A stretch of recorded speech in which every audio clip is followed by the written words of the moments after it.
The night. He forgot his name.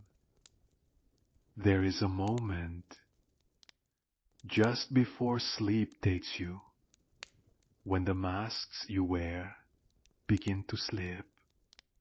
The careful words you chose all day fade into whispers. The roles you played dissolve like sugar in rain. In this twilight space, between waking and dreaming, you glimpse something real beneath the surface of who you think you are. Tonight, you are not the person others expect you to be. Tonight, you are not even the person you expect yourself to be. You are something deeper, older, more truthful than the name written on your documents or the face that greets you in mirrors. You have been carrying a weight that does not belong to you. It sits heavy in your chest, this collection of shoulds and musts that others handed you like stones. Each expectation, each disappointment in their eyes when you fail to be what they needed has become part of the load you bear. But here, in the sanctuary of darkness, you can set that burden down. Here, you can remember what it felt like before the world taught you to be ashamed of your own heartbeat, before you learned to apologize for taking up space, before you began the exhausting work of becoming acceptable to people who were never meant to understand you. Your body knows something your mind has forgotten. It remembers what it felt like to move through the world without calculating every step, to speak without rehearsing each word for safety, to feel without immediately judging whether that feeling was appropriate or productive or worthy of the space it occupied in your chest. Tonight, as you settle into stillness, notice how your breath wants to flow when you stop controlling it. Notice how your shoulders want to fall when you stop holding them like shields. Your body is trying to teach you something about surrender, about the relief that comes when you stop fighting yourself. There is a child within you who never learned to doubt their own worth. They are still there, beneath the layers of learned fear and practiced smallness. They remember what it felt like to laugh without checking first to see if others approved of their joy. They remember what it felt like to cry without shame, to feel anger without guilt, to want things without immediately explaining why they deserve them. This child has been waiting for you to come back, not to childhood, but to the wholeness you possessed before the world convinced you that certain parts of yourself were unacceptable. They have been holding your dreams in trust, keeping them safe while you learn to navigate a world that demanded you become less than you are.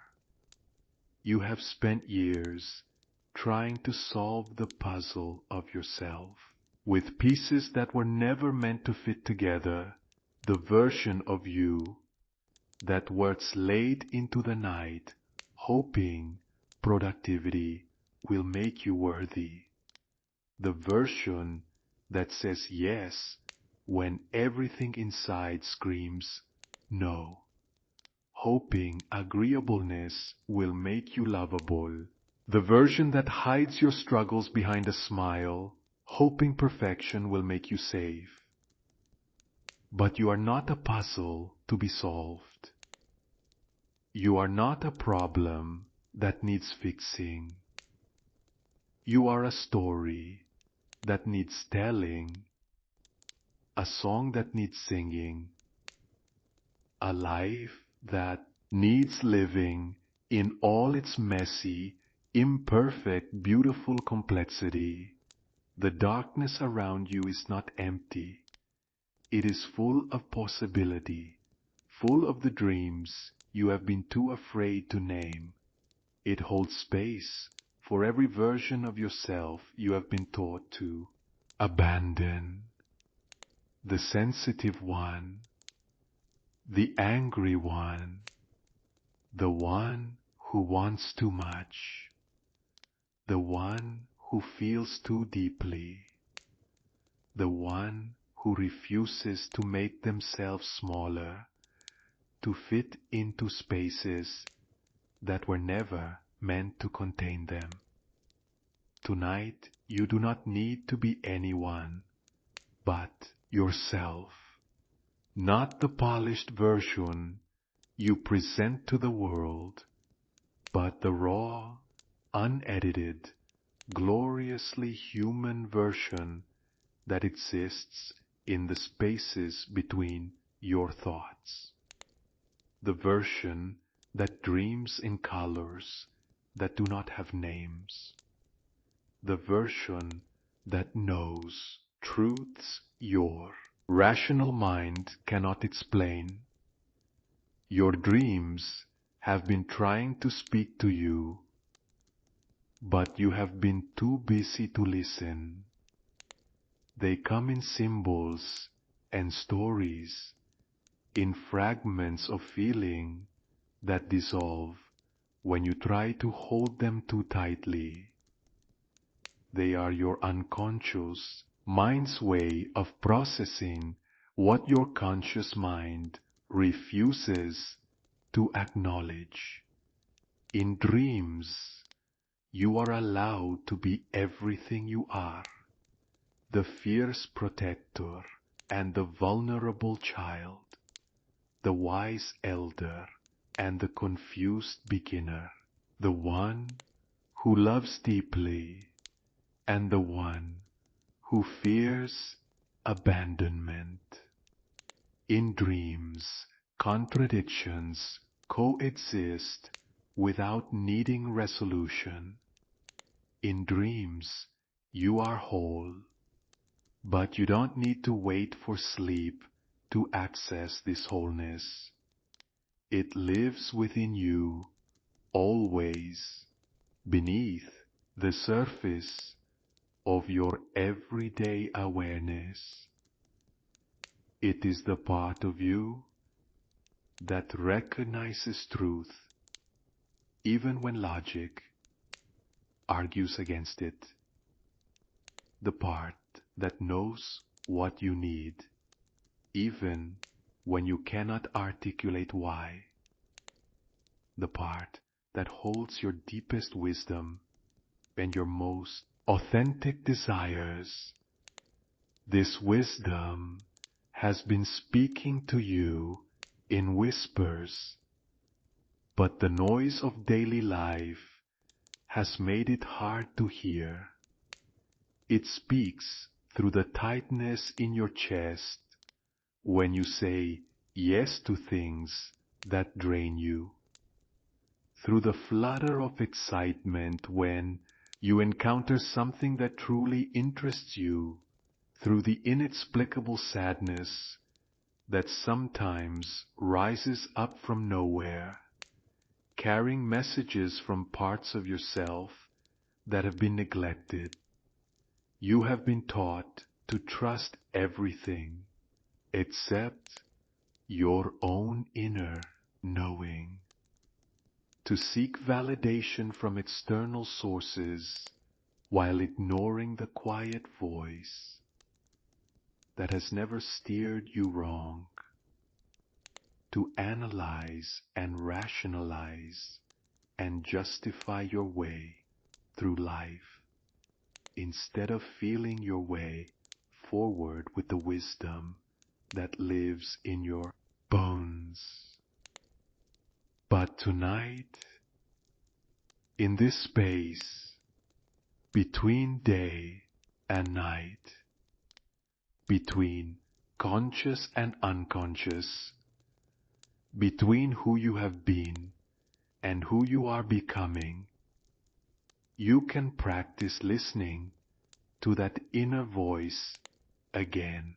You can practice trusting the wisdom that does not come from books or experts or well-meaning friends, but from the deepest part of yourself, the part of you that knows when something is right, even if you cannot explain why, the part that recognizes your people before your mind can articulate what draws you to them, the part that feels the rightness of certain paths and the wrongness of others, even when the logical choice seems clear. This knowing has been with you since birth. It guided your first steps, your first words, your first attempts to make sense of the world around you. It knew how to love without conditions, how to play without purpose, how to exist without justification. It knew these things before you learned they were supposed to be difficult. Somewhere along the way, you learned to doubt this inner knowing. Perhaps someone you trusted told you it was foolish or naive. Perhaps you made decisions based on this wisdom that others criticized, or that led to outcomes you did not expect. Perhaps you learned that to be accepted, you needed to think like everyone else, want what everyone else wanted, fear what everyone else feared. But your inner knowing was never wrong. It was simply responding to information your conscious mind couldn't process.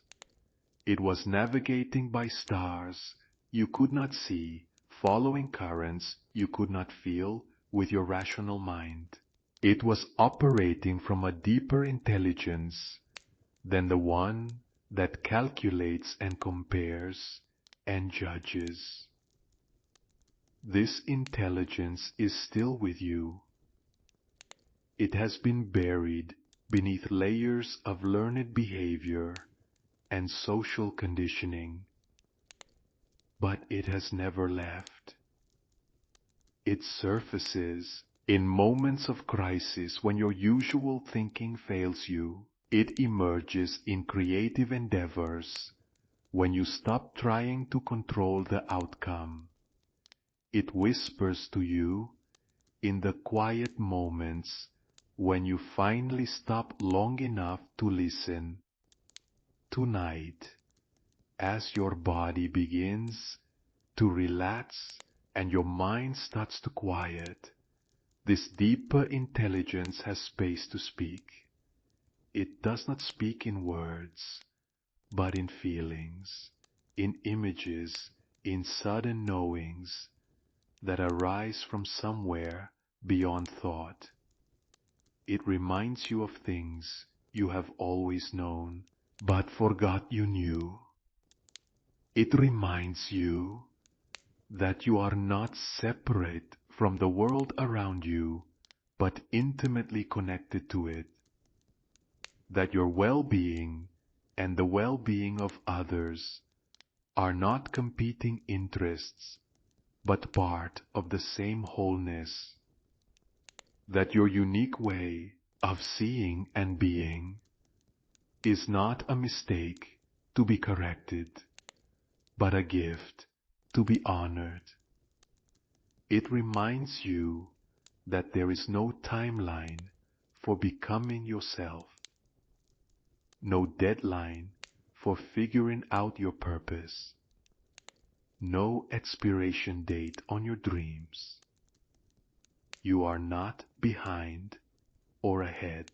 You are exactly where you need to be, learning exactly what you need to learn at exactly the pace that serves your deepest growth.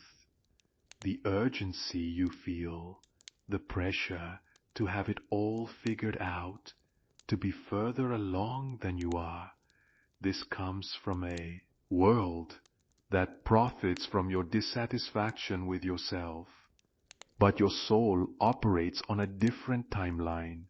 It knows that some things cannot be rushed, that some transformations require the slow alchemy of time and patience and trust. You have been rushing toward a destination that keeps moving further away because you are looking for completion in external circumstances rather than recognizing the completeness that already exists within you. You are already whole. You are already enough. You are already worthy of love and belonging and all the things you have been chasing outside yourself.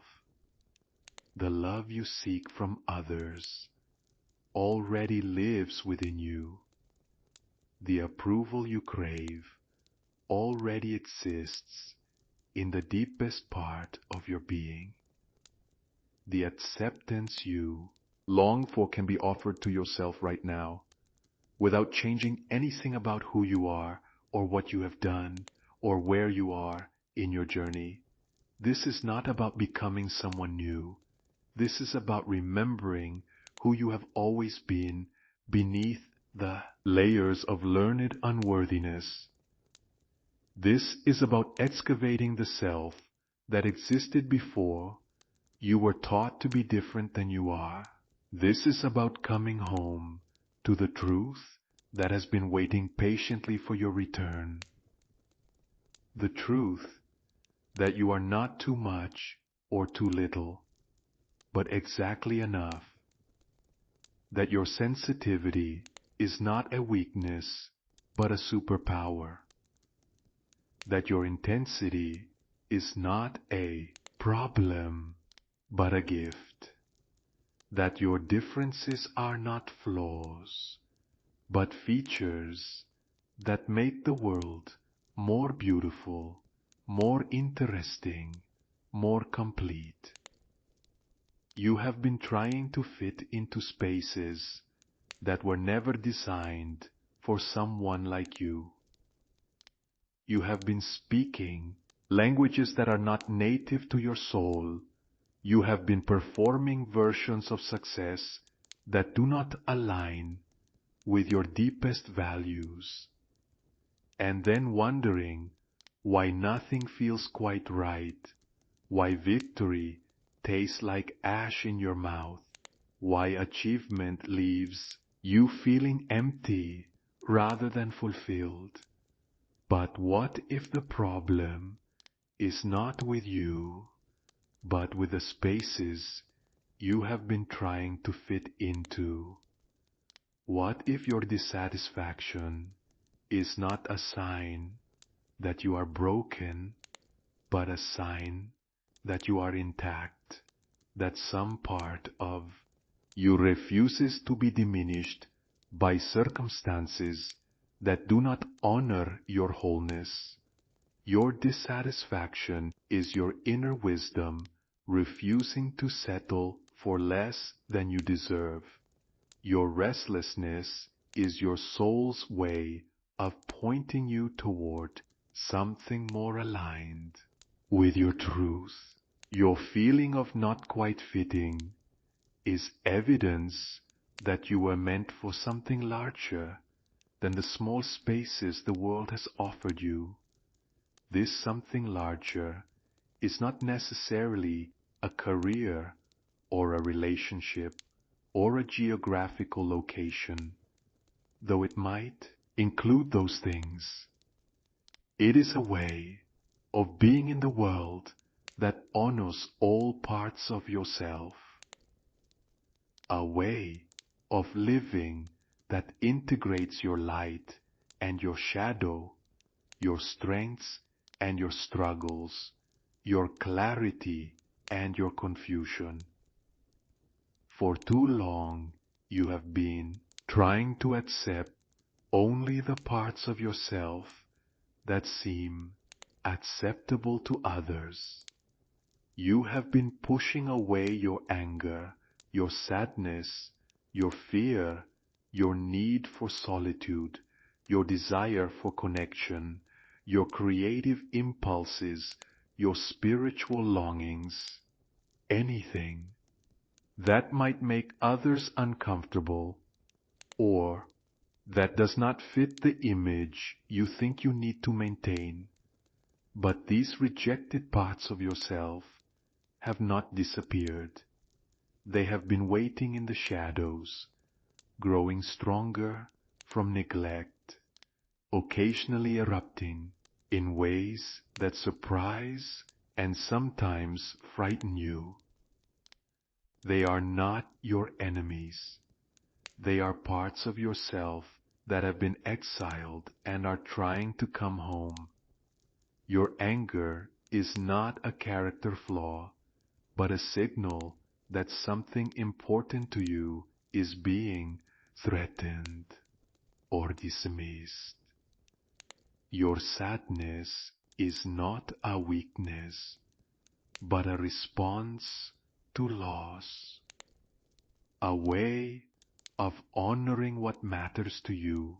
Your fear is not cowardice but wisdom, alerting you to potential dangers and helping you navigate uncertainty. These emotions are not problems to be solved, but information to be received. They are your inner guidance system, constantly providing feedback about your environment, your relationships, your choices. When you push them away or judge them as inappropriate, you lose access to crucial information about your own experience. The parts of yourself you have been taught to hide are often the parts that hold your greatest gifts. Your sensitivity allows you to perceive subtleties that others miss. Your intensity gives you the power to create profound change. Your tendency to question everything protects you from accepting things that are not in your best interest. What if the qualities you have been trying to fix or minimize are actually the keys to your liberation? What if the things that make you different are the things the world needs most? What if your so-called flaws are actually features perfectly designed to help you fulfill your unique purpose? You do not need to become someone else to be worthy of love and respect. You need to become more fully yourself, not the polished, sanitized version that has learned to hide its rough edges, but the complete, integrated version that includes all your contradictions and complexities. This integration is not about accepting everything about yourself without discrimination. It is about acknowledging all parts of yourself with compassion and then choosing consciously how to express and channel your various energies.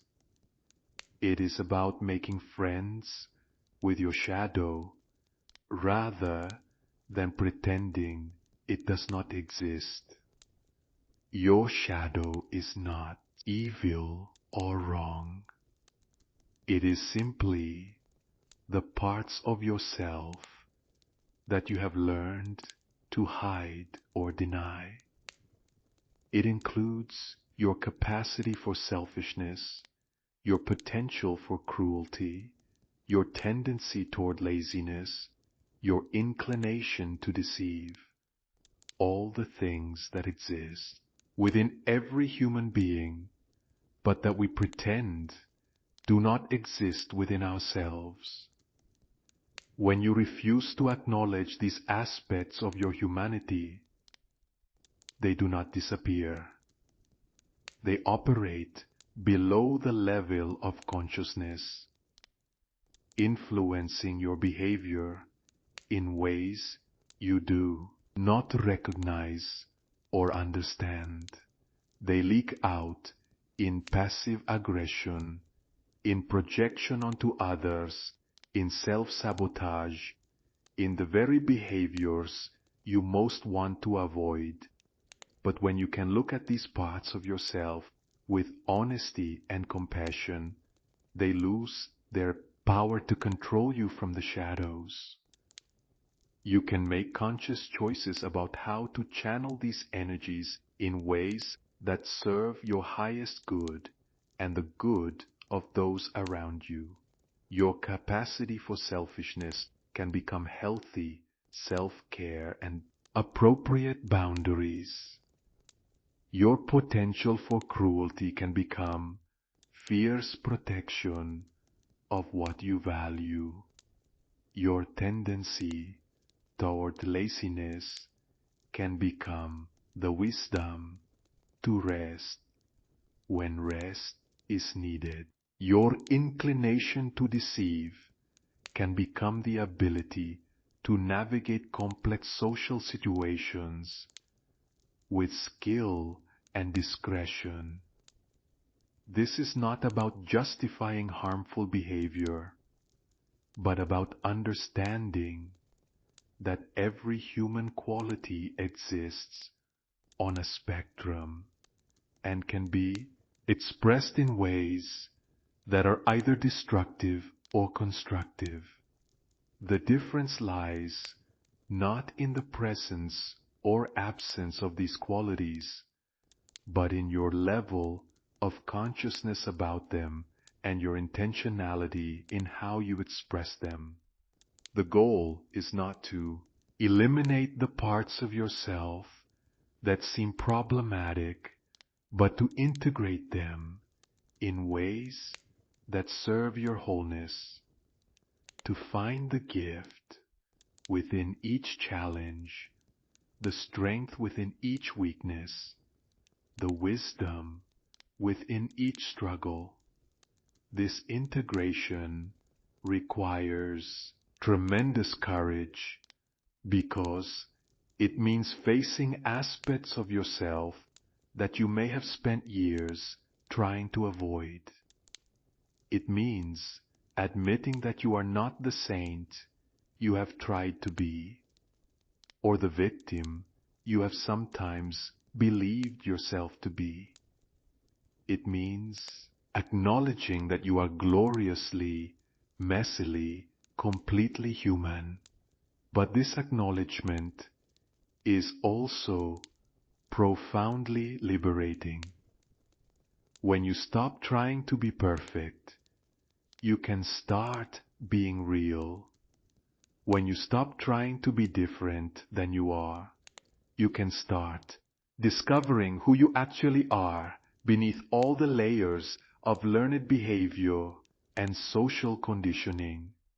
This discovery is not a one-time event, but an ongoing process of exploration and integration.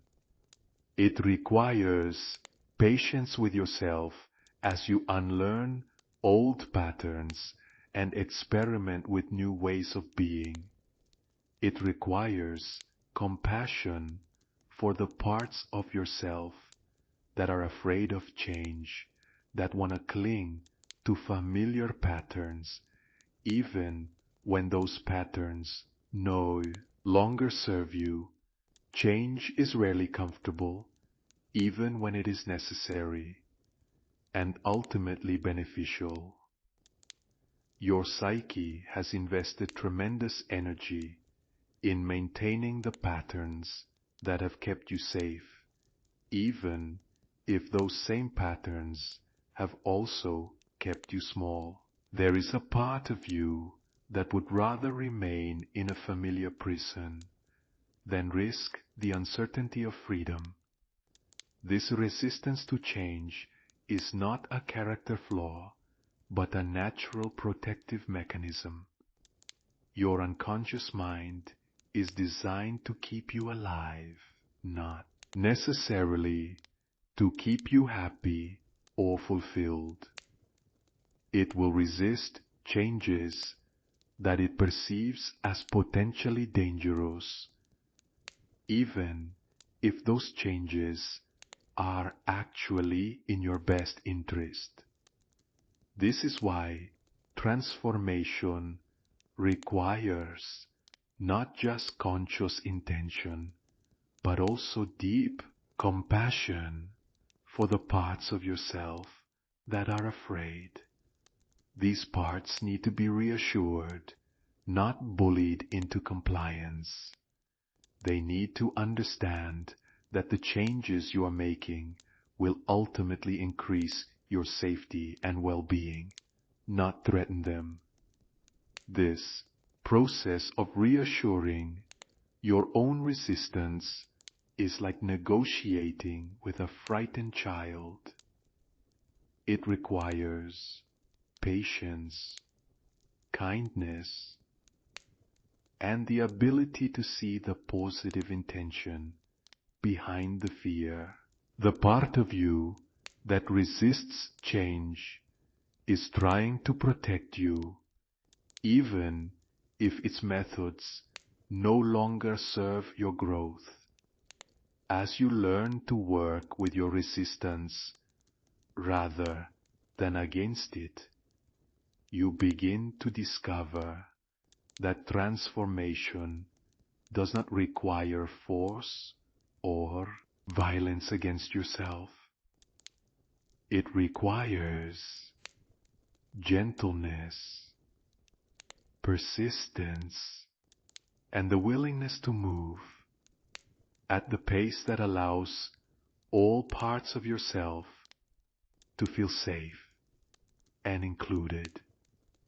This is the beginning of a new relationship with yourself, one based on cooperation rather than coercion, on acceptance rather than judgment, on integration rather than elimination. It is the beginning of learning to love yourself, not in spite of your complexity, but because of it. You are not a problem to be solved, but a mystery to be explored. You are not a machine to be optimized, but a work of art to be appreciated. You are not a project to be completed, but a life to be lived with as much presence and authenticity as you can muster. The journey toward wholeness is not about reaching some final destination where you have figured everything out and no longer struggle with anything. It is about learning to be present with whatever is true for you in each moment, to meet your experience with curiosity rather than judgment, to trust the wisdom of your own unfolding. This unfolding cannot be rushed or controlled. It happens in its own time, according to its own mysterious logic. Your job is not to manage this process, but to participate in it as fully as possible, to remain open to the surprises and challenges and gifts that each stage of growth brings. Sometimes this unfolding will feel like expansion, moments when you feel more capable, more confident, more aligned with your purpose than ever before. Sometimes it will feel like contraction, periods when you feel lost, confused, uncertain about who you are or where you are going. Both expansion and contraction are necessary parts of growth. The tree that reaches toward the light must also send roots deep into the dark earth. The flower that blooms in spring must also rest in the dormancy of winter. Your psychological and spiritual development follows similar cycles of activity and rest, clarity and confusion, certainty and doubt. Learning to trust these cycles, to find meaning and value in both the peaks and the valleys of your experience, is one of the most important skills you can develop. It allows you to stop seeing difficult periods as evidence that something is wrong with you or your life, and start seeing them as natural and necessary parts of your evolution. The periods of confusion and uncertainty are not obstacles to your growth, but opportunities for it. They are invitations to release outdated versions of yourself and make space for new possibilities to emerge. They are times when your soul is reorganizing itself at a deeper level, preparing you for the next phase of your journey. During these periods, your usual ways of understanding yourself and your life may no longer provide the comfort and clarity they once did. This can be disorienting and sometimes frightening, but it is also sacred. It means you are outgrowing old containers and being prepared for larger ones. The key during these transitional periods is to resist the urge to rush toward premature clarity or to grasp desperately at familiar but outdated identities. Instead, practice being comfortable with not knowing, with being in the space between who you have been and who you are becoming. This space between is where all transformation happens. It is the fertile darkness where new possibilities gestate before they are ready to be born into your conscious awareness. It is the sacred pause between the exhale of what was and the inhale of what will be. Learning to rest in this space, to find peace in uncertainty, to trust the process even when you cannot see the outcome. This is one of the most profound skills you can develop. It is the difference between being a victim of change and being a conscious participant in your own evolution. This trust does not come easily in a culture that values certainty and control above all else. You have been taught to have a plan, to set goals, to know where you are going and how you will get there. You have been taught that uncertainty is a problem to be solved rather than a natural and necessary part of life. But the deepest transformations often happen not according to your plans, but according to a wisdom that operates beyond your conscious understanding. They happen when you are willing to release your grip on how you think things should unfold and remain open to how they actually want to unfold. This does not mean becoming passive or abandoning all effort and intention. It means learning to hold your goals and plans lightly, as possibilities rather than requirements. It means remaining committed to your growth while staying flexible about the form that growth takes. It means trusting that there is an intelligence at work in your life that is larger than your conscious mind, an intelligence that knows things your rational thinking cannot access. This intelligence speaks through your intuition, your dreams, your body's wisdom, your emotional responses, your creative impulses. This intelligence has been guiding you all along, even when you were not aware of its presence.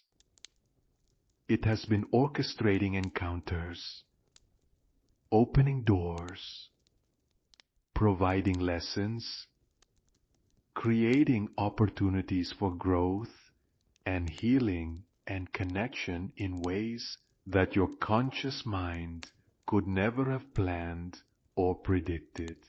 When you begin to recognize this intelligence and learn to cooperate with it rather than trying to override it with your will, your life begins to flow with less struggle and more grace.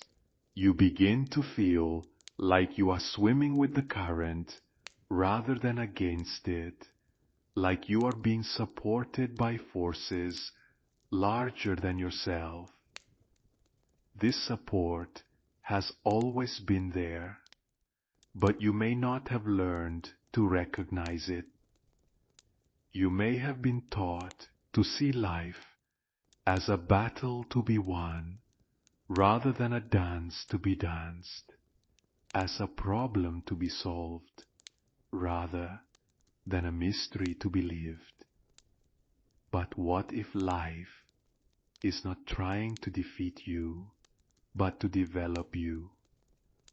What if the challenges you face are not punishments, but opportunities? What if the struggles you encounter are not evidence of your inadequacy, but invitations to discover strengths you did not know you possessed? This shift in perspective from seeing yourself as a victim of circumstances to seeing yourself as a participant in your own development is one of the most powerful changes you can make. It transforms every experience from something that happens to you into something that happens for you, something that contributes to your growth and understanding. This does not mean that painful experiences are not genuinely painful, or that you should minimize your suffering by pretending it has some hidden purpose. It means that even in the midst of genuine difficulty, there is usually something to be learned, some way that the experience can contribute to your wisdom, compassion, or resilience. The learning is not always immediate or obvious. Sometimes it takes years to understand how a particular experience served your development. Sometimes the growth happens not through the experience itself, but through how you choose to respond to it, how you integrate it into your understanding of yourself and the world. The goal is not to find meaning in every experience, but to remain open to the possibility that meaning might reveal itself over time, to stay curious rather than bitter about the difficult passages of your life, to trust that even the experiences that seem purely destructive may eventually prove to have contributed something valuable to who you are becoming. This trust is not naive optimism, but mature wisdom. It is based on the recognition that you are more resilient than you know, more capable of growth than you imagine, more supported by the fabric of existence than your conscious mind can comprehend. This support comes not just from the people in your life, though relationships are certainly one of its expressions. It comes from the fundamental nature of reality itself, from the tendency of the universe toward increasing complexity, consciousness, and connection.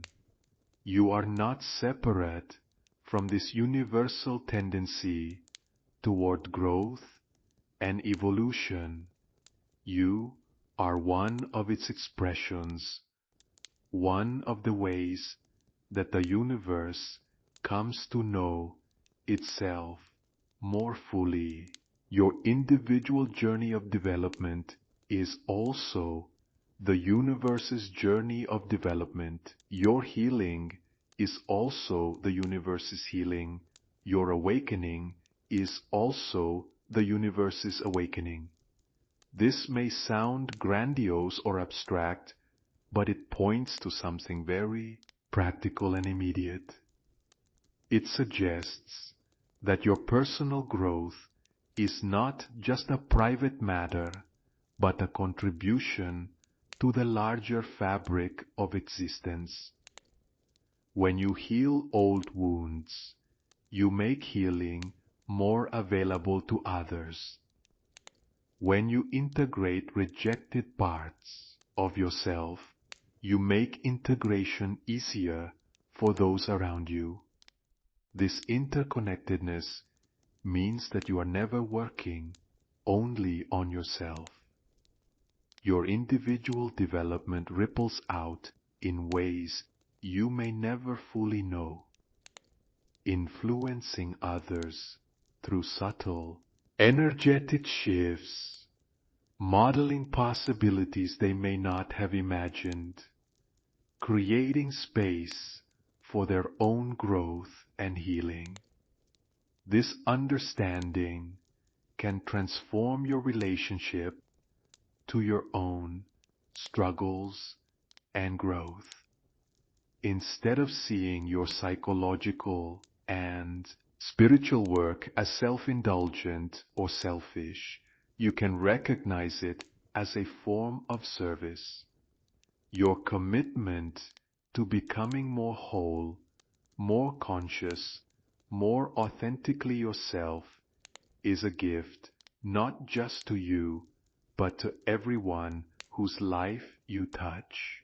This does not mean you need to become a teacher or healer or take on responsibility for others' development. It simply means recognizing that your own development matters, that it has value beyond your personal satisfaction or success. When you embrace your own complexity, others feel permission to embrace theirs. When you stop trying to be perfect, others feel relief from the pressure to be perfect around you. When you become more authentic, you create space for others to be more authentic as well. This is how healing spreads, not through preaching or advice giving, but through embodiment, through living examples of what it looks like to be fully human. Your willingness to be real, to struggle openly, to grow publicly, gives others permission to do the same. This permission is one of the greatest gifts you can offer the world. In a culture that promotes image management and emotional suppression, your authenticity becomes a radical act. Your willingness to be vulnerable becomes a form of leadership. Your commitment to your own healing becomes a contribution to collective healing.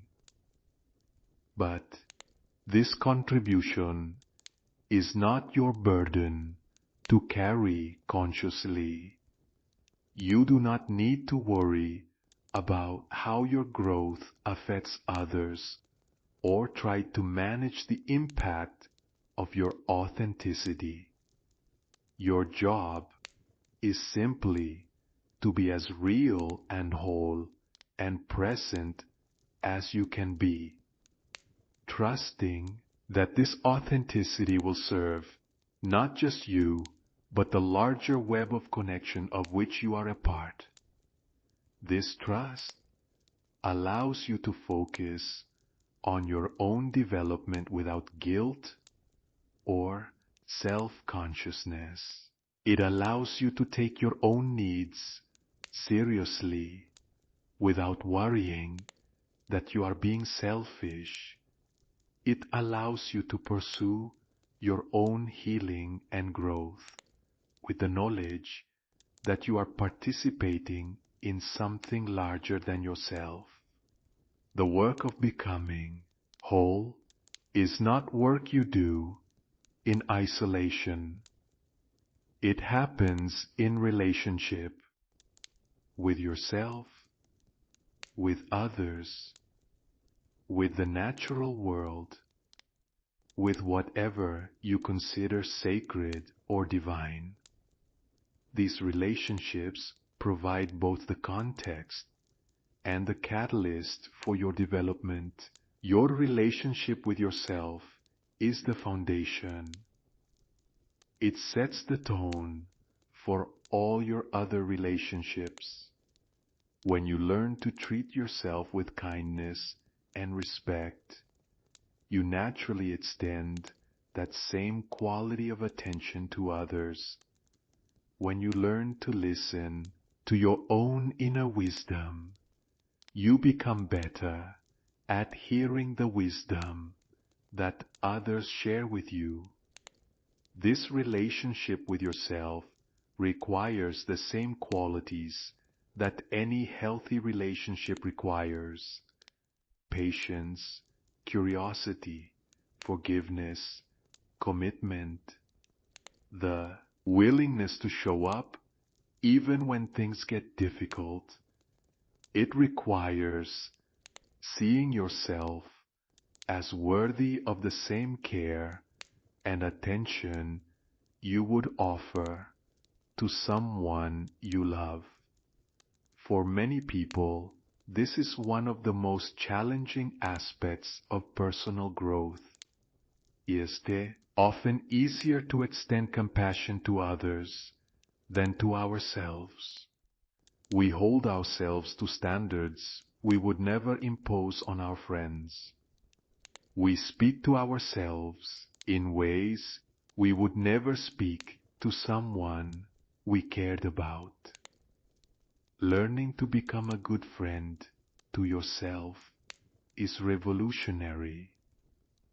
It means catching the harsh inner critic and learning to speak to yourself with kindness. It means honoring your needs and feelings as valid and important. It means making choices that serve your well-being, even when others do not understand or approve. This does not mean becoming narcissistic or self-absorbed. It means developing healthy self-regard, the foundation for healthy relationships with others. You cannot give what you do not have. If you do not treat yourself well, you will struggle to treat others well consistently. The quality of your relationship with yourself also affects your ability to receive love and support from others. When you believe you are unworthy of care, you will unconsciously push away the very things you most need. When you learn to value yourself, you become more available to recognize and receive the love that is offered to you. This availability to love, both giving and receiving, is one of the fruits of psychological and spiritual maturity. It comes not from having figured everything out, but from having made peace with not knowing everything. Comes from accepting your humanity rather than trying to transcend it. Love, in its deepest sense, is not an emotion, but a way of being. It is the recognition of the fundamental interconnectedness of all existence, the understanding that what serves the highest good of one serves the highest good of all. It is the natural response of consciousness when it recognizes itself in another form. This love is always available to you, not as something you need to earn or achieve, but as something you need to remember and allow. It is not dependent on your performance or your perfection. It is not conditional on your having overcome all your struggles or resolved all your conflicts. This love sees you exactly as you are and finds you not lacking but complete. It recognizes that your struggles are not flaws, but features of your humanity. It understands that your journey is unfolding exactly as it needs to unfold for your highest learning and growth. Accessing this love requires a shift from doing to being, from achieving to allowing, from trying to control your experience to trusting your experience.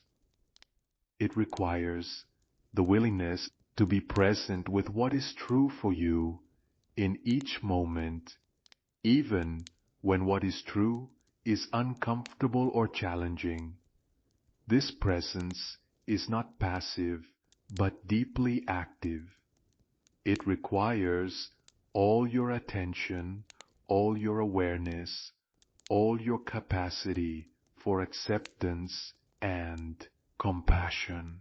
It is perhaps the most demanding and rewarding practice you can engage in. When you learn to be present with your own experience without trying to change it or escape from it, you develop the capacity to be present with others in the same way. Then the quality of presence is one of the greatest gifts you can offer another person. Most of the time, When someone shares their struggles with us, we immediately want to fix or advise or reassure. We want to make the discomfort go away for them and for us. But what people need most is not solutions, but witnessing, not advice, but acceptance, not fixing, but being seen and understood. When you can offer this quality of presence to yourself, you naturally begin to offer it to others. When you can sit and, with your own difficult emotions, without trying to make them go away, you can sit with others' difficult emotions in the same way. This capacity for presence is developed through practice.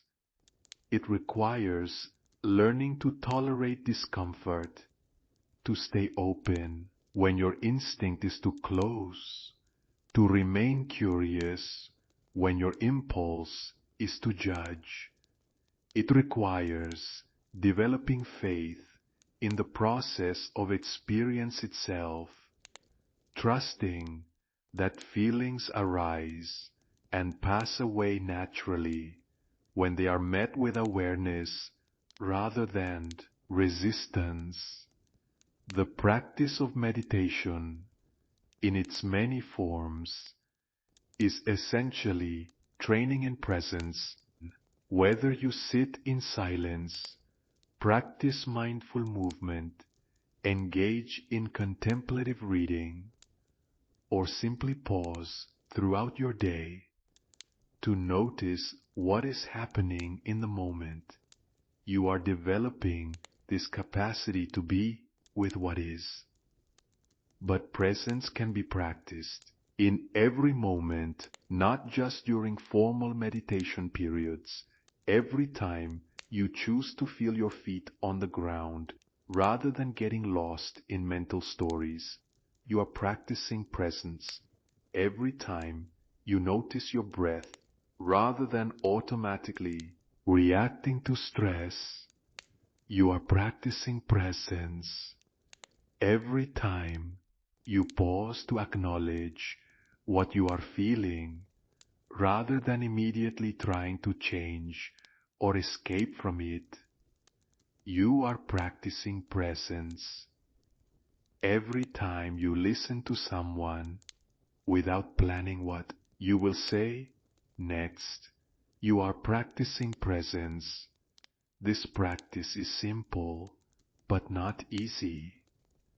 It requires going against the grain of a culture that values productivity over presence, thinking over feeling, doing over being.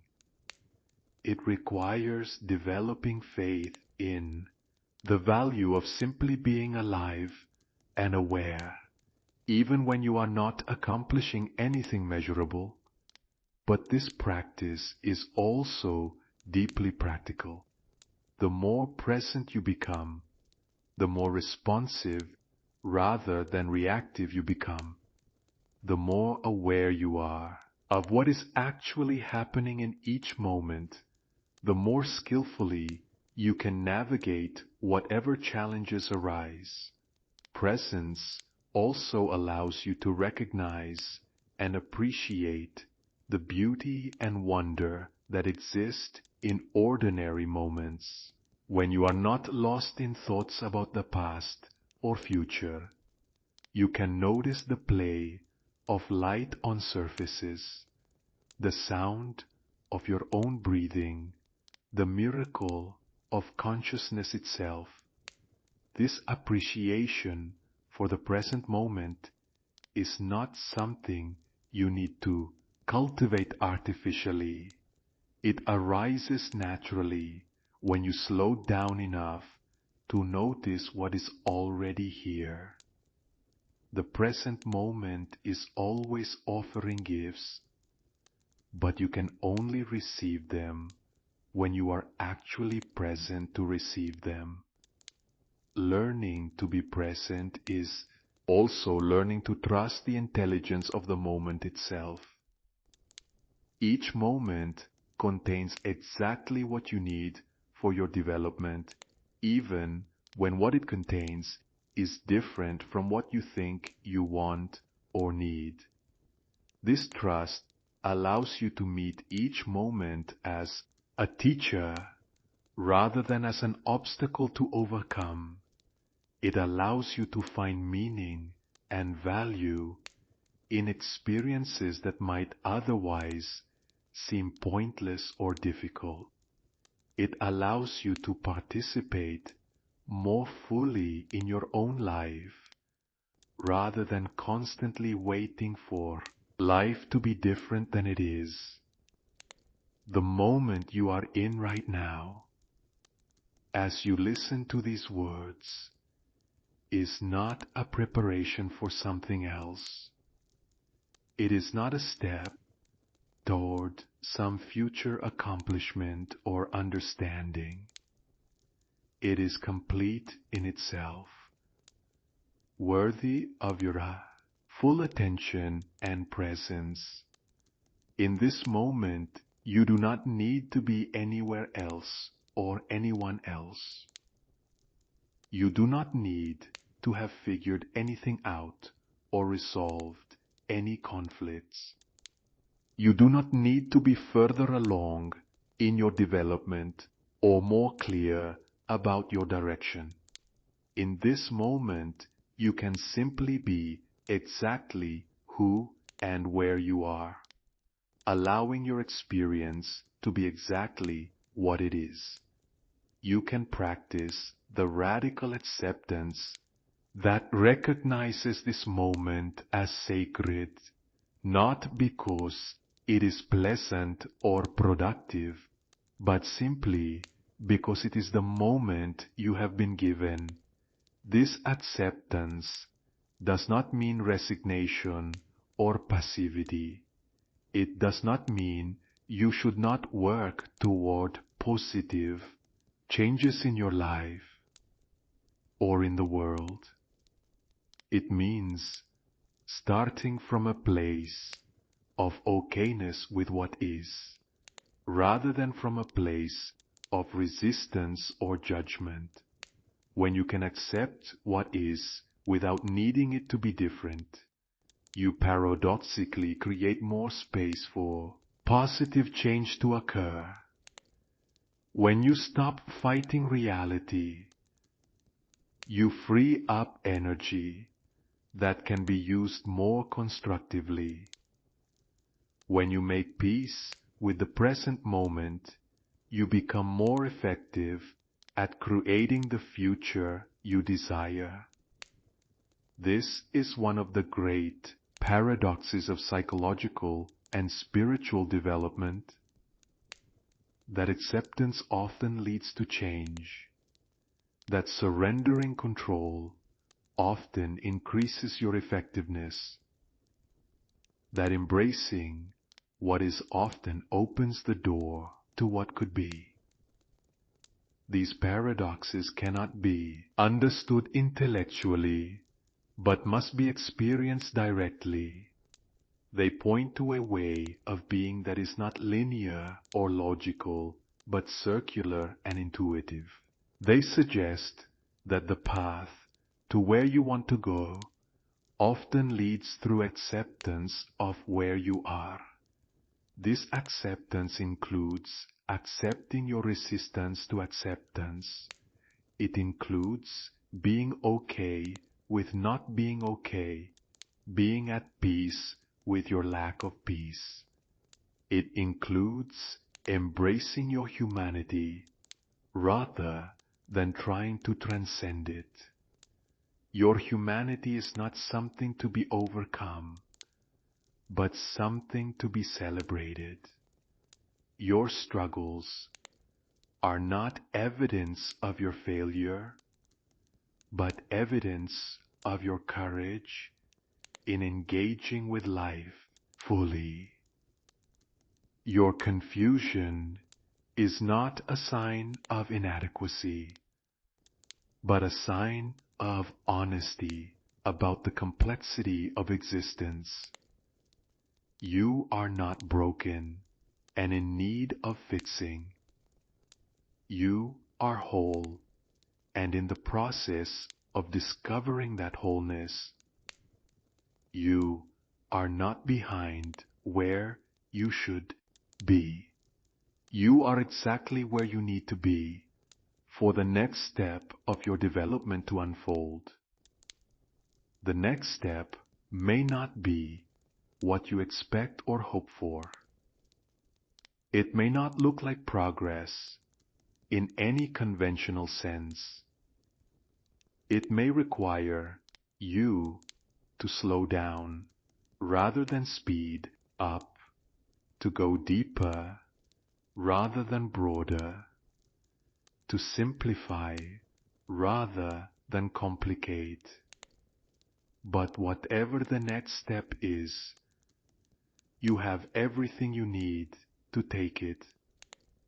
You have everything you need not because you are perfect or have achieved some special status, but because you are alive and conscious and connected to the same source of intelligence that guides all growth and development. This intelligence is not separate from you, but is your deepest nature. It is the part of you that has never been wounded, never been confused, never forgotten its connection to the source of all life.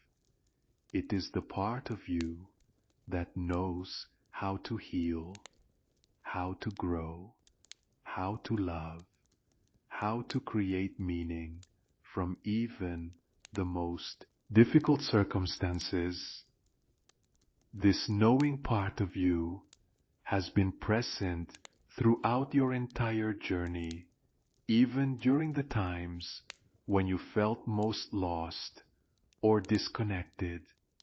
It has been the quiet voice suggesting new directions when old paths became dead ends. It has been the persistent hope that kept you going when everything seemed hopeless. It has been the inexplicable resilience that allowed you to survive experiences you thought might destroy you. You may have learned to call this intelligence by different names: intuition, wisdom, the higher self, the soul, the divine within. The name matters less than the recognition that it exists and that it is trustworthy.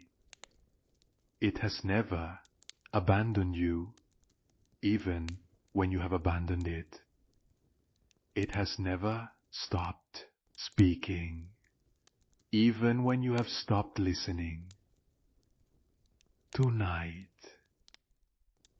in this space of quieting and slowing down, you can practice returning to this inner knowing.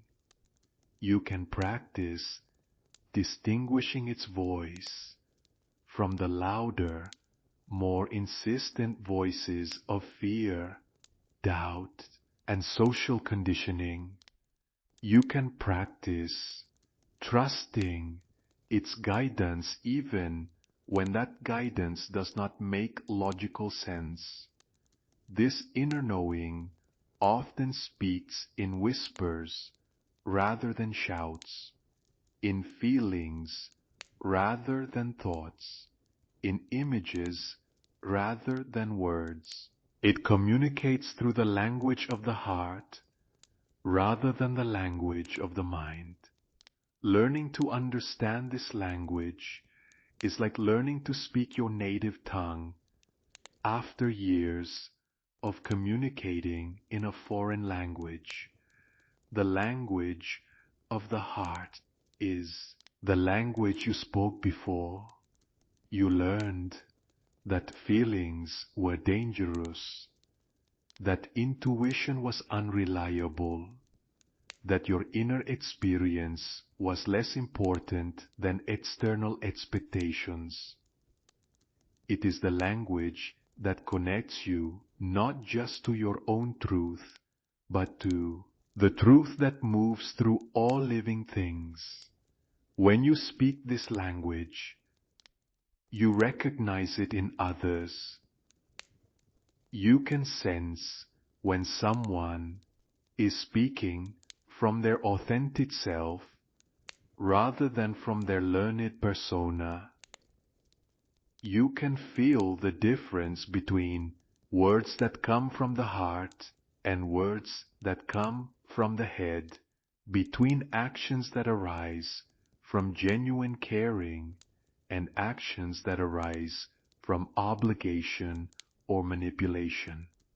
This recognition creates the possibility for real intimacy, not just romantic intimacy, but the intimacy of being truly seen and understood by another human being. This intimacy is not based on compatibility or shared interests, but on the willingness to be real with each other, to drop the masks and meet soul to soul. These moments of genuine connection are some of the most healing experiences available to human beings. They remind you that you are not alone in your struggles, that your deepest fears and desires are shared by others, that your experience of being human is both utterly unique and completely universal. In these moments, you glimpse what it might be like to live from your authentic self more consistently. You remember what it feels like to be accepted exactly as you are, without needing to perform or prove your worth. You experience the relief of being known rather than admired, understood rather than impressed. These experiences are gifts, but they are also invitations. They invite you to consider what it would be like to offer the same quality of authentic presence to yourself and others more regularly. They invite you to explore what obstacles might exist to living from this deeper truth more consistently. Often, the obstacles are not external, but internal. They are the voices that tell you it is not safe to be vulnerable, not wise to trust your feelings, not practical to follow your heart. They are the learned patterns that keep you performing rather than being, achieving rather than experiencing, controlling rather than allowing. These patterns served important purposes at earlier stages of your development. They helped you navigate environments that were not safe for your full, authentic expression. They helped you get the love and approval you needed to survive. They helped you develop the skills and capabilities you needed to function in the world. But what served you at one stage of your life may not serve you at another. The strategies that helped you survive childhood may be limiting your ability to thrive as an adult. The patterns that protected you from rejection may now be preventing you from experiencing deep connection. Recognizing this does not mean judging your past strategies. as wrong or bad. It means honoring them for how they served you while also acknowledging that you may be ready for new ways of being that are more aligned with who you are becoming. This transition from survival strategies to thriving strategies is one of the most important passages in human development.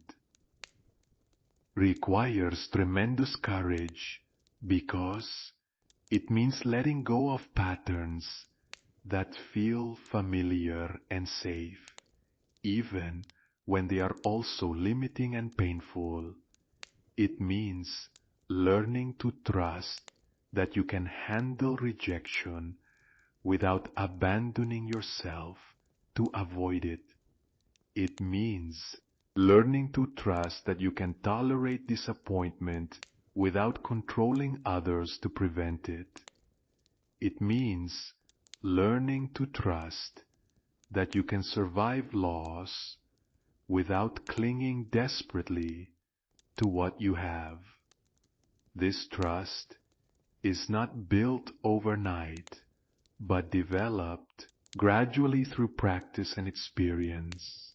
Each time you choose authenticity over safety, you discover that you are more resilient than you knew. Each time you risk being vulnerable, you learn that connection is worth the possibility of rejection. Each time you follow your inner knowing, despite external pressure, you strengthen your confidence in your own wisdom.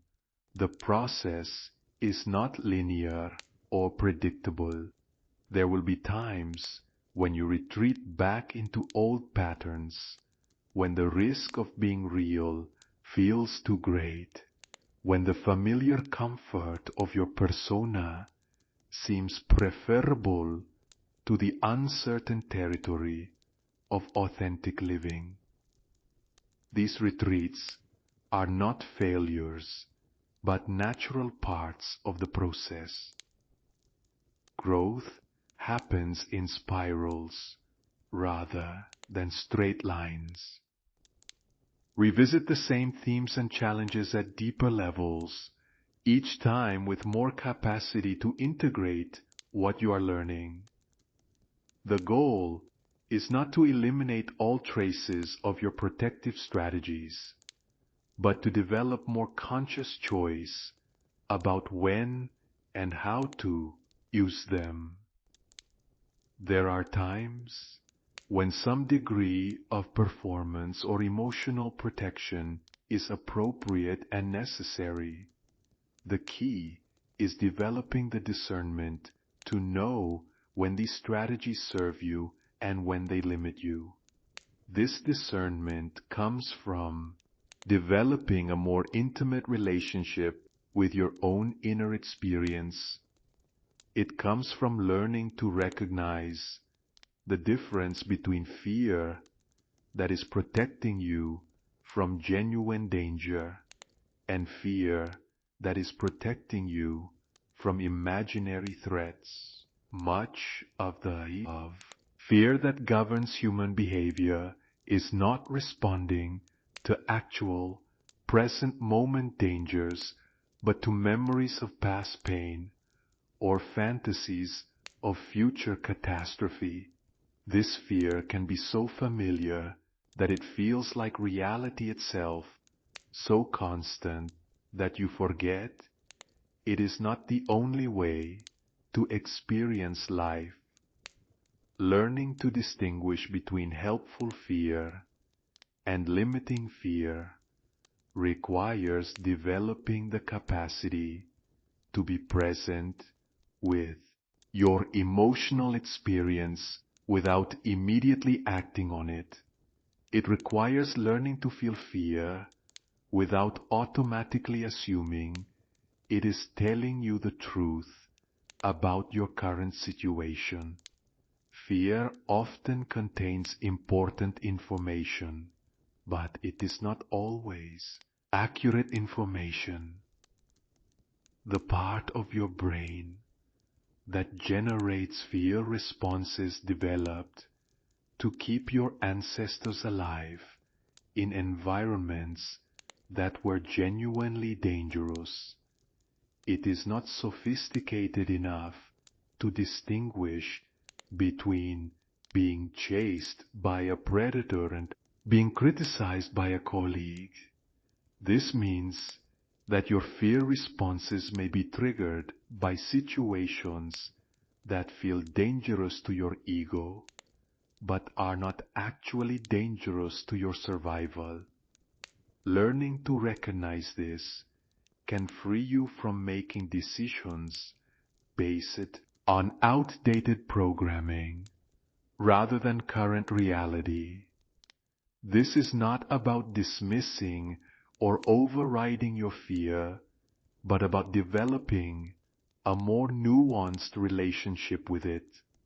It is about learning to thank your fear for trying to protect you, while also evaluating whether its protection is needed in the current situation. Sometimes the answer will be yes. The fear is pointing to genuine risks that deserve your attention and response. Sometimes the answer will be no. The fear is operating from old patterns that no longer serve your current life and goals. Either way, you can make more conscious choices when you are aware of what is driving your responses. You can choose courage when courage serves you, and caution when caution serves you, rather than being automatically controlled by unconscious patterns. This consciousness allows you to participate more actively in your own development, instead of being swept along by unconscious forces. You can become a conscious collaborator in your own evolution. This collaboration requires recognizing that you are not the sole author of your story, but also not a passive victim of circumstances beyond your control. You are a co-creator, working with forces larger than yourself to bring forth the fullest expression of your potential. These larger forces include not just your unconscious mind, but the collective unconscious that connects you to all humanity, the natural world that sustains and nourishes you, and whatever spiritual reality you sense operating in your life. You are not separate from these forces, but intimately connected to them. Your individual healing contributes to collective healing. Your personal growth contributes to the evolution of consciousness itself. Your journey toward wholeness is both deeply personal and universally significant. Understanding this can transform your relationship to your own struggles and development.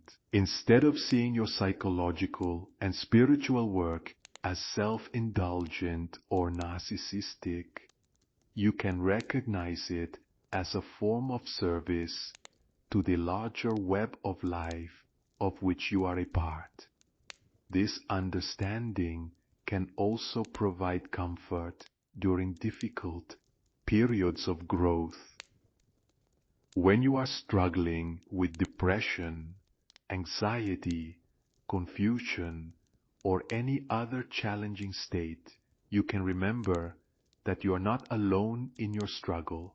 Countless others have walked similar paths and found their way through to greater wisdom and compassion. Your struggles connect you to the human condition rather than separating you from it. They remind you that you are not above the difficulties of human existence, but fully embedded in them. This embedding is not a limitation, but a source of connection and meaning. The great psychologist Carl Jung understood this deeply. He spent his life exploring the ways that individual psychology reflects universal patterns, the ways that personal healing contributes to collective healing, the ways that embracing our own darkness allows us to access our own light. Jung recognized that the parts of ourselves we most want to reject or hide often contain the keys to our liberation. He called this rejected aspect of personality the shadow, and he saw the integration of the shadow as essential to psychological health and spiritual development. Until you make the unconscious conscious, he observed, it will direct your life, and you will call it fate. This insight points to one of the most important tasks of human development, bringing awareness to the parts of yourself that operate below the level of conscious recognition. Your shadow is not evil or wrong, but it is often inconvenient or socially unacceptable. It includes your capacity for anger, selfishness, laziness, deception, cruelty, all the qualities that exist within every human being, but that most people prefer to pretend do not exist within themselves. When these qualities remain unconscious, they do not disappear, but operate in hidden ways. They emerge as passive aggression, projection onto others, self-sabotage, or sudden outbursts that surprise and sometimes appall you. They influence your behavior in ways you do not recognize or understand. But when you can acknowledge these aspects of your humanity with honesty and compassion, they lose their power to control you from the shadows. You can make conscious choices about how to channel these energies in ways that serve your highest good. Your capacity for anger can become fierce protection of your values and boundaries. Your potential for selfishness can become healthy self-care and appropriate prioritizing of your own needs. Your tendency towards deception can become skillful navigation of complex social situations. This integration is not about justifying harmful behavior, but about recognizing that every human quality exists on a spectrum and can be expressed either constructively or destructively. The difference lies in your level of consciousness and intentionality about how you express these energies. The goal is not to eliminate the shadow, but to befriend it, to include it in your conscious identity, rather than trying to maintain an image of yourself as someone who does not possess these qualities. This inclusion allows you to access the full range of your human potential rather than limiting yourself to only the socially acceptable parts. Jung also recognized that this individual work of shadow integration serves a larger purpose. He saw that as individuals become more conscious of their own inner dynamics, they become less likely to project their unconscious material onto others. They become less likely to see in others the very qualities they refuse to acknowledge in themselves. This reduction in projection is one of the most important contributions you can make to healing the divisions and conflicts that plague human relationships at every level, from intimate partnerships to international relations.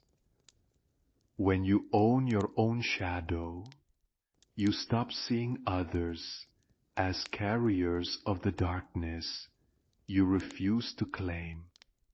You also become more compassionate toward others when they act out their unconscious patterns, because you recognize the same potentials within yourself.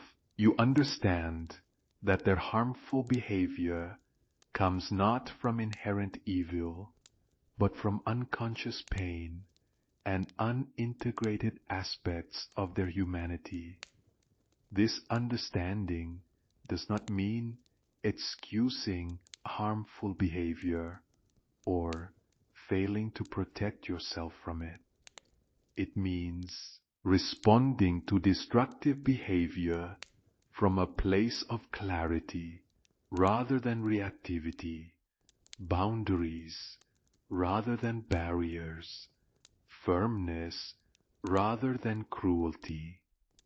When you're not carrying the burden of maintaining an image of yourself as perfect or wholly good, you have more energy available for genuine connection and constructive action. You can focus on making positive contributions rather than managing impressions. This freedom is one of the greatest gifts of psychological maturity. It allows you to be more spontaneous, more creative, more authentically responsive to the situations you encounter. It allows you to trust your own reactions and responses because you are no longer afraid of what you might discover about yourself. Jung understood that this journey toward wholeness is not a destination, but a lifelong process. He called it individuation, the ongoing work of becoming who you truly are, rather than who you think you should be, or who others expect you to be. Individuation requires the courage to disappoint others when necessary to remain true to yourself. It requires the willingness to be misunderstood rather than to misrepresent yourself. It requires choosing authenticity over approval, even when approval feels safer and more comfortable. This choice is not made once, but repeatedly, in small moments and large decisions throughout your life. Each time you choose to honor your own truth, rather than conform to external expectations, you take another step toward becoming who you are meant to be. Sometimes this will mean saying no to opportunities that look good but do not feel right.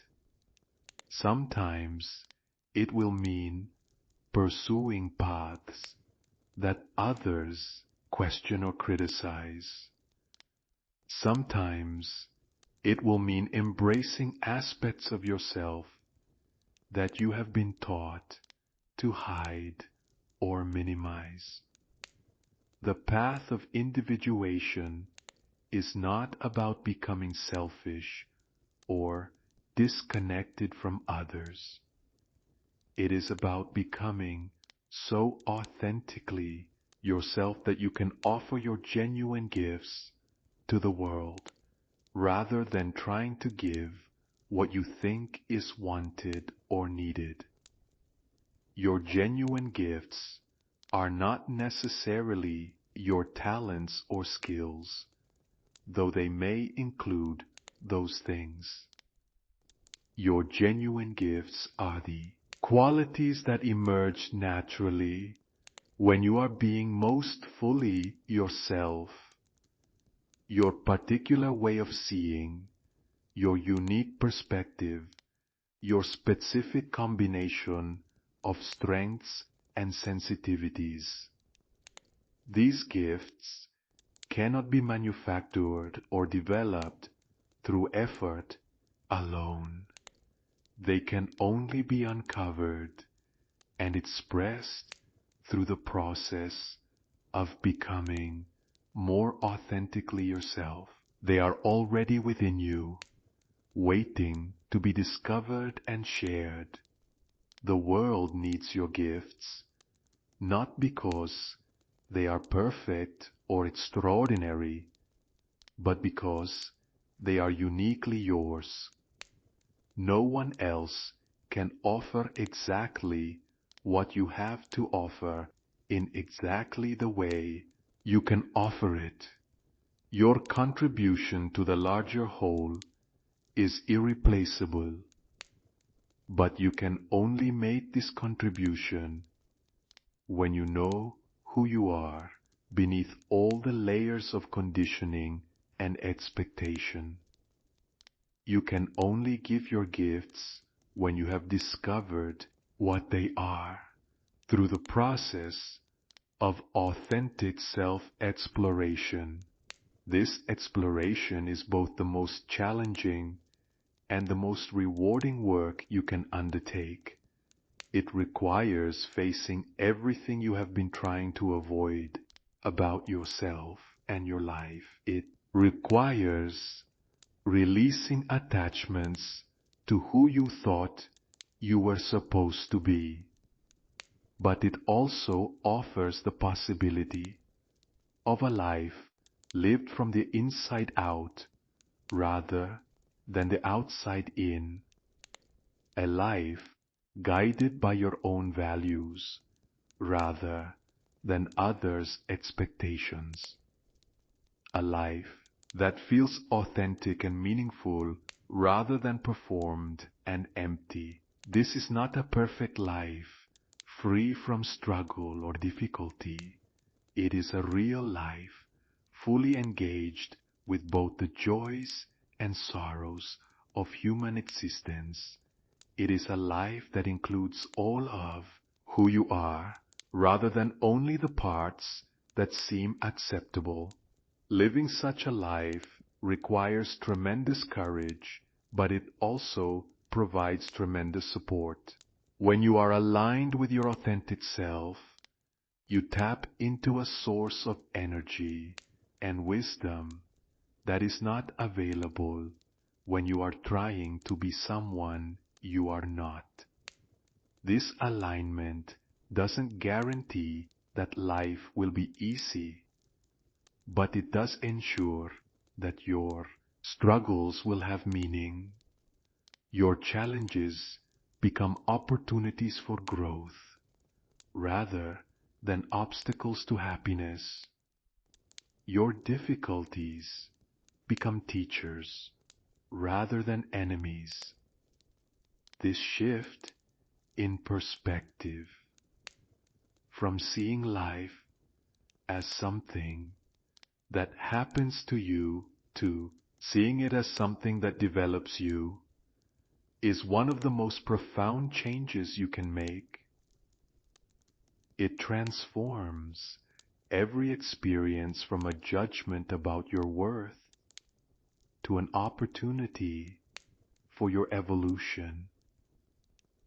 Even the experiences you most regret, the mistakes you wish you could undo, the pain you would rather forget, all of these can become sources of wisdom and compassion when viewed through the lens of development rather than judgment.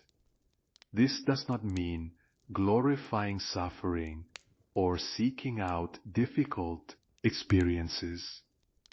It means finding meaning in the difficulties that are inevitable parts of human existence. It means learning to transform wounds into wisdom, mistakes into lessons, losses into depths of appreciation for what remains. This transformation is not something you do once, but an ongoing practice of alchemy, of turning the lead of your life experiences into the gold of understanding and compassion. It is the practice of finding the gifts hidden within every challenge, the strengths revealed by every struggle. As you practice this alchemy, you begin to see that nothing in your life has been wasted. Every experience, even the ones that seemed pointless or purely destructive at the time, has contributed something to who you are becoming. Every relationship, even the ones that ended badly, has taught you something about love or boundaries or communication. Every mistake has shown you something about your values or your limits or your humanity. Every loss has deepened your capacity for gratitude and connection. Every moment of confusion has prepared you to help others navigate their own uncertainty. This understanding allows you to make peace with your past in a new way. Instead of carrying shame about your mistakes or resentment about your circumstances, you can feel gratitude for the ways these experiences have contributed to your wisdom and compassion. This peace with your past also creates space for a different relationship with your future. Instead of trying to control outcomes or avoid difficulties, you can approach the unknown with curiosity and trust. You can engage with uncertainty as an adventure rather than a threat. This trust is not based on the belief that everything will turn out the way you want it to, but on the confidence that you can handle whatever comes and find meaning in whatever happens. It is trust in your own resilience and capacity for growth rather than trust in external circumstances. This trust allows you to take risks that serve your authentic development rather than playing it safe to avoid discomfort. It allows you to follow your heart even when you cannot see where it is leading.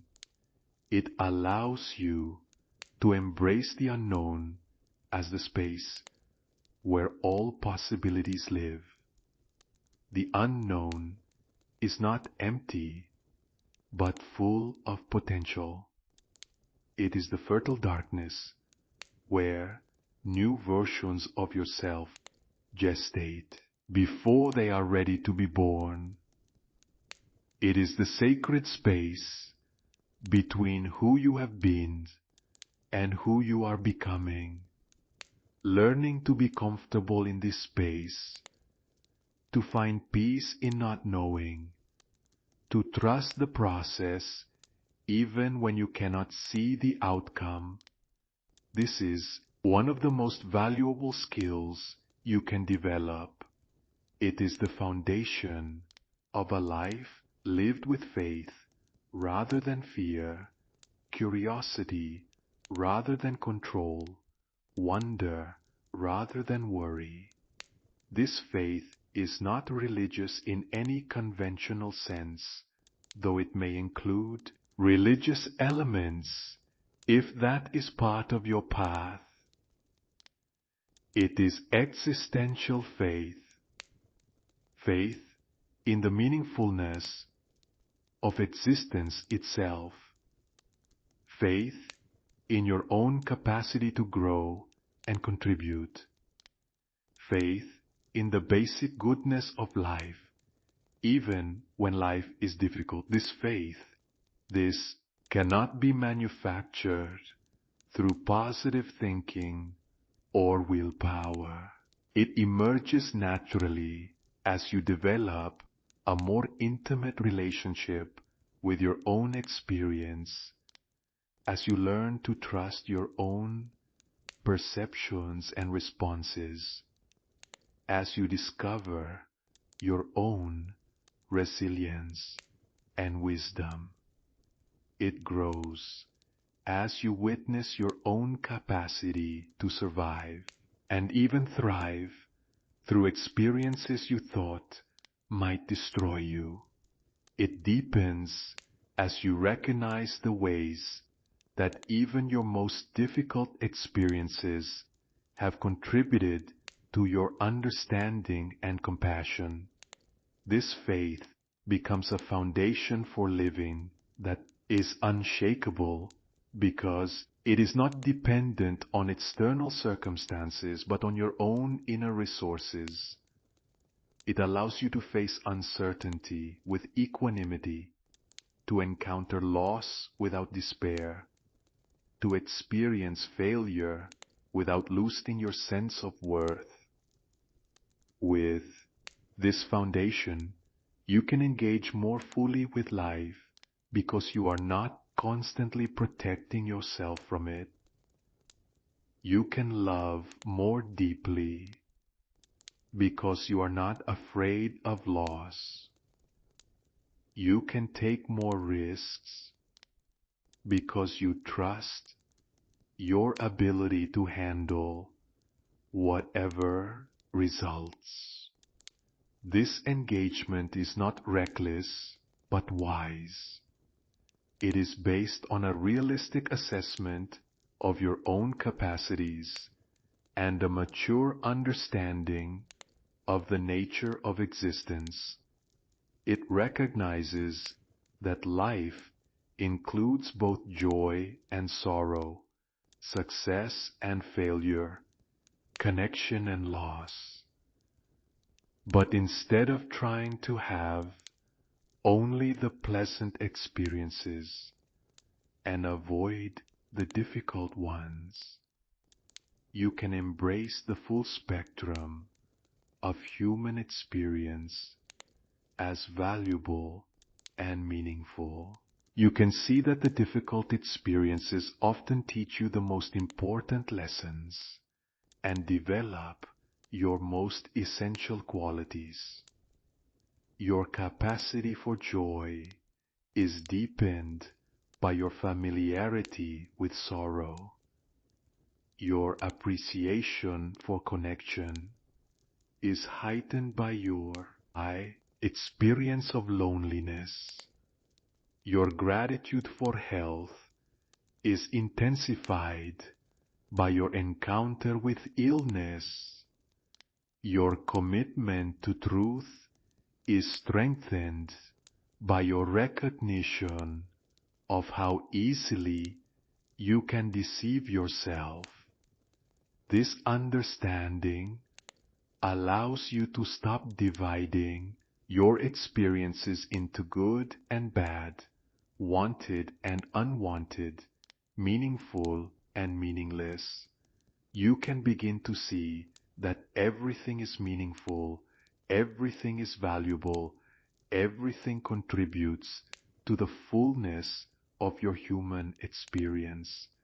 This fullness is what you came here to experience. Not just the highlights, but the whole spectrum. Not just the successes, but the complete journey with all its ups and downs, triumphs and failures, clarity and confusion. You came here to be fully human, not to transcend your humanity, but to embrace it completely. You came here to feel everything, to experience everything, to learn everything that this particular life has to offer. This life, with all its specific circumstances and challenges and opportunities, is exactly the life that serves your soul's deepest purposes.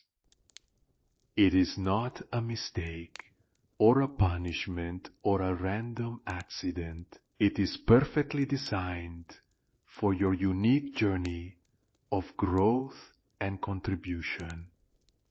This does not mean that everything that happens is good, or that you should be passive about creating positive change.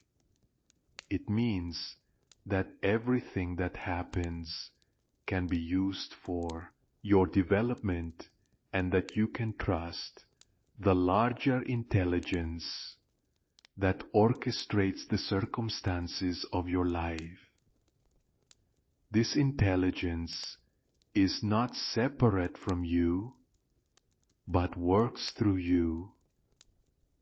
It speaks through your intuition, your dreams, your spontaneous responses, your creative impulses. It guides you through attraction and aversion, through what feels right and what feels wrong, through what opens your heart and what closes it, learning to listen to this guidance and trust it even when it does not. Make logical sense is one of the most important skills you can develop. It is the difference between living a life that looks good on paper and living a life that feels authentic and meaningful. The life that feels authentic and meaningful may not be the life that others expect or admire. It may not be the life that your younger self imagined or that your family hoped for, but it will be your life, lived from the inside out, guided by your own deepest knowing. This life is available to you right now, not as something you need to achieve or become worthy of, but as something you need to choose and allow. It requires only the willingness to be who you are, rather than who you think you should be. Who you are includes everything: your light and your shadow, your clarity and your confusion, your strength and your vulnerability.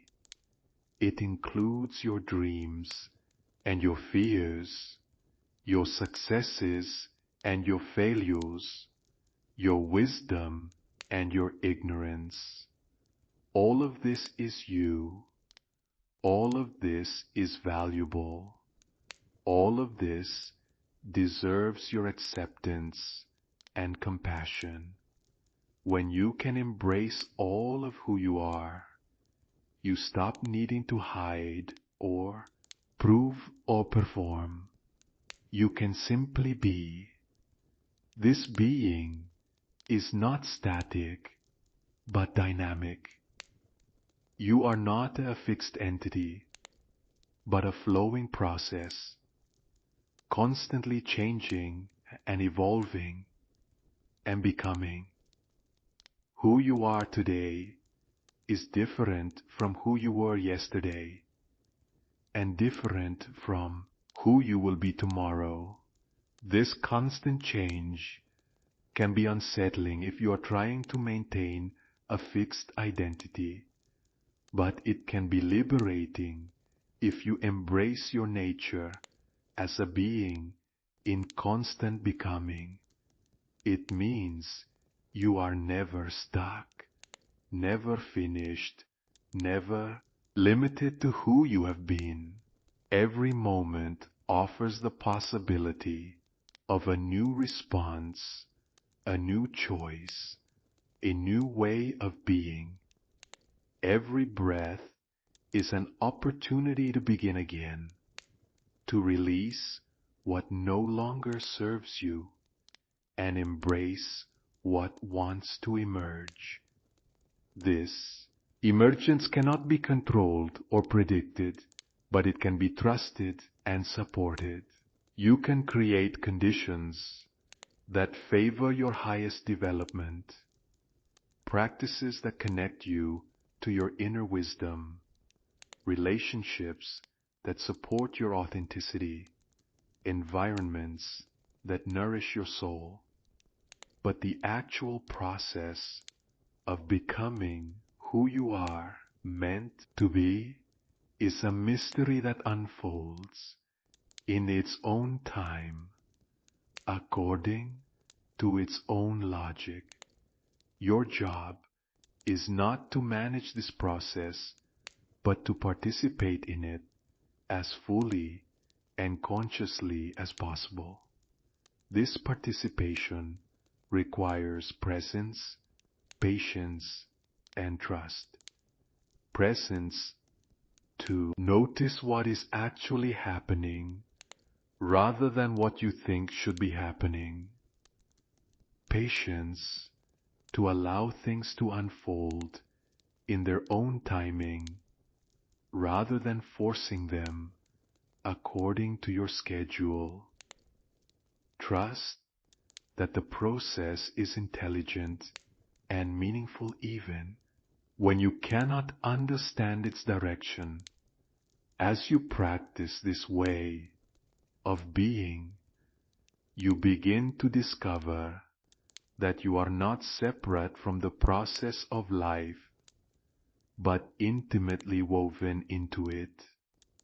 Your individual journey is part of a larger tapestry of evolution and development that includes all beings. Your healing contributes to the healing of the whole. Your growth contributes to the growth of consciousness itself. Your journey toward wholeness is both deeply personal and universally significant. This understanding can provide great comfort during difficult periods and great meaning during ordinary moments. You are never just dealing with your own small problems, but participating in the grand adventure of consciousness, exploring and expressing itself through countless unique forms. You are one of those forms, irreplaceable and essential. The universe would not be complete without your particular contribution, your unique perspective, your specific way of being human. Right now, as these words reach you in the quiet darkness, you are perfect exactly as you are. Not because you have achieved some ideal state, but because you are exactly where you need to be for the next moment of your unfolding to occur. You do not need to be different or better or more evolved. You need only to be present, to be aware, to be willing to receive whatever gift this moment is offering you. Perhaps the gift is peace. Perhaps it is insight. Perhaps it is simply the reminder that you are not alone, that you are held by forces larger than yourself, that you are loved beyond your capacity to understand. Whatever the gift is, it is yours. It has been prepared specifically for you, delivered to you in this exact moment through the mysterious intelligence that orchestrates all things. Receive it with gratitude. Trust it completely. Allow it to work its magic in your life, and rest in the knowing that you are exactly where you belong, doing exactly what you came here to do, becoming exactly who you were meant to be. All is well. All has always been well. All will always be well. Sleep now in this knowing. Dream deeply of your own magnificent becoming. The night holds you. The darkness protects you. The silence nurtures you. You are home.